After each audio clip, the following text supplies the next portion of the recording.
Hello everyone, this is doctor Jeevesh Yadav. तो according to NCISM syllabus हम लोग रसशास्त्रम वैसज्य कल्पना पेपर फर्स्ट के मोस्ट इम्पॉर्टेंट 25 जो टॉपिक हैं वो अपन देख रहे थे, जिसके अंतर्गत हम लोग आज की क्लास में हम लोग बात करेंगे टॉपिक नंबर 6 के बारे में। इसके अंतर्गत कौन से इंपॉर्टेंट चीज़ें यहाँ पे आपके मेंशन की गई है उसको अपन यहाँ पे देखेंगे। ठीक है, तो स्टार्ट करते हैं। तो आज हम लोग बात करेंगे मूषा के विषय में। बहुत इंपॉर्टेंट टॉपिक है मूषा। ठीक है, इससे एग्जाम में क्वेश्चंस आते हैं, तो पासवर्ड भी मैं मूषा ही रखूँगा इसका। ठीक है, स्टार्ट करते हैं। तो मूषा को क्रूसिबल भी बोला जाता है। ठीक है, याद रखना। द्रव्यों को द्रव्यों को सीधा अग्नि में न रख करके किसी पात्र विशेष में रख कर फिर अग्नि प्रदान करते हैं, जिससे द्रव्य में किसी अन्य द्रव्य का मिश्रण न हो। साथ ही पात्र जो है वो अग्नि को सहन करने योग्य हो, अर्थात तीव्रता से तीव्र अग्नि में वह जो है विकृत न हो। ऐसे पात्र विशेष को मूषा कहते हैं। ठीक है, तो ये चीज़ याद रखना, मूषा किसको कहा जाता है? तो जो तीव्र अग्नि को सहन कर सके। ठीक है, ऐसा पात्र विशेष जिसमें हम लोग औषध द्रव्य को डाल सके, जो अग्नि को सहन कर सके, ऐसा पात्र विशेष आपका मूषा कहलाता है। ठीक है, फिर इसकी निरुक्ति बताई गई है। तो निरुक्ति में बताया गया है यहाँ पे आपका मुष्णिते दोषान मुष्येन समुशेति निगग्येत, अर्थात जो अवांछित दोष को दूर करती हो अथवा नष्ट कर देती है, उस यंत्र विशेष को मूषा कहते हैं। तो जो अवांछित दोष को नष्ट करती है या दूर कर देती है, उस यंत्र विशेष को मूषा कहते हैं। यह जो है दोष का निर्हरण करने का काम करती है। बात करते हैं इसके पर्याय के विषय में। तो किन किन नामों से जाना जाता है? तो मूषा को सबसे पहले आपका मूषा जो है वो दोष हर कारक बताया गया है, दोष हरने वाला होते हैं। ठीक है, इंडिकेटेड। इसके अलावा कुमुदी, कुमुदी भी इसका पर्याय है, क्योंकि इसकी आकृति जो होती है वो कुमुद के समान होती है, इस वजह से कुमुदी बोलते हैं। साथ ही साथ कौचाकी, कौचिका तथा करहाटिका। कौचा कौचिका और करहाटिका क्यों बोलते हैं? उपादान द्रव्य होने के कारण इसे कौचिका व करहाटिका कहा जाता है। पाचनी क्यों बोलते हैं? तो अग्नि कर्म के कारण इसे पाचनी बोला जाता है। वही वही मित्र क्यों बोलते हैं? तो अग्नि सत्व को सूचित करता है, इस वजह से इसे वही मित्र कहा जाता है। फिर उपादान द्रव्य में मिट्टी और लौह है। मिट्टी जो होता है ये 3 प्रकार के होते हैं। उपादान द्रव्य मतलब जिनसे मिल करके मूषा बना होता है। तो मिट्टी 3 प्रकार की होती है, पीली मिट्टी, सफ़ेद मिट्टी और लाल मिट्टी। ठीक है, लाल मिट्टी जो होती है, ठीक है, इन तीनों का प्रयोग किया जाता है। और ये मेनली बालू का रहित होना चाहिए, यानी कि रेत से अलग होना चाहिए। मूसा एक ऐसा यंत्र है जिसके द्वारा सत्व पातन किया जाता है। ठीक है, यानी कि एक्सट्रैक्शन को अलग किया जाता है। पातन मतलब अलग करना है, एक्सट्रैक्शन को। ठीक है, तो यह चीज़ आपको ध्यान में रखना है। इसके अलावा मिनरल्स से कोर मटेरियल को अलग करना। ठीक है, ये जो है आपका मूषा का काम है।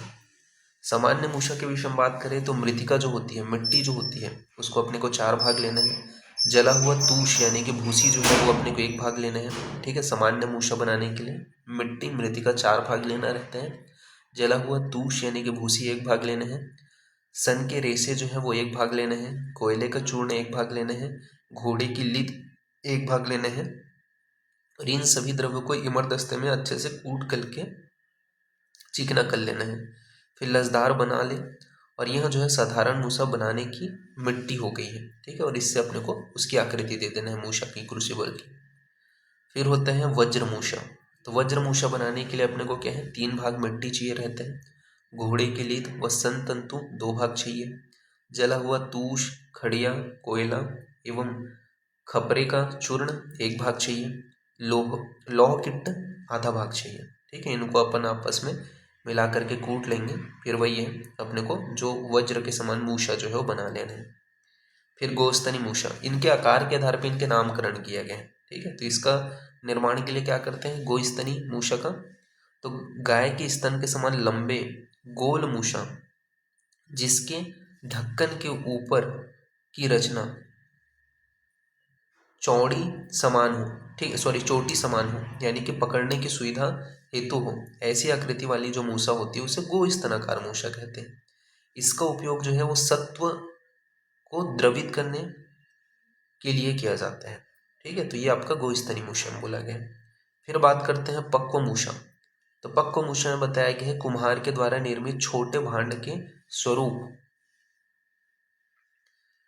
मजबूत एवं पकाए हुए मूसा पक्व मूसा कहलाते हैं।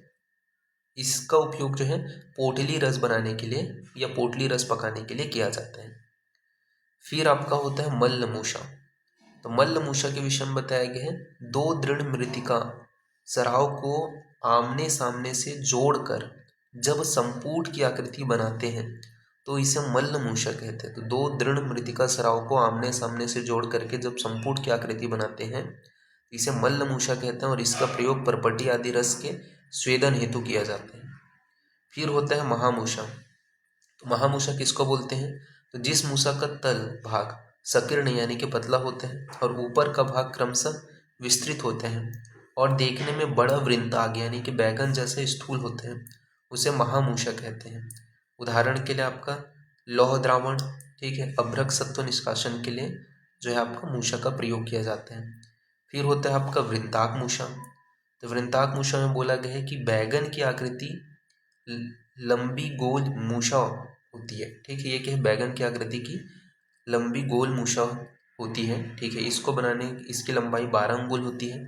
धतूरे के पुष्प जैसे ऊपर चौड़ा नीचे पतला भाग 8 अंगुल लंबा होता है। ठीक है, तो इसे और यहाँ पे बोला गया ढक्कन उसके मुख पर बैठा देते हैं। तो ये वृंताक मूसा है। इसका उपयोग जो है वो खरपर आदि धातुओं का सत्वपातन के लिए किया जाता है।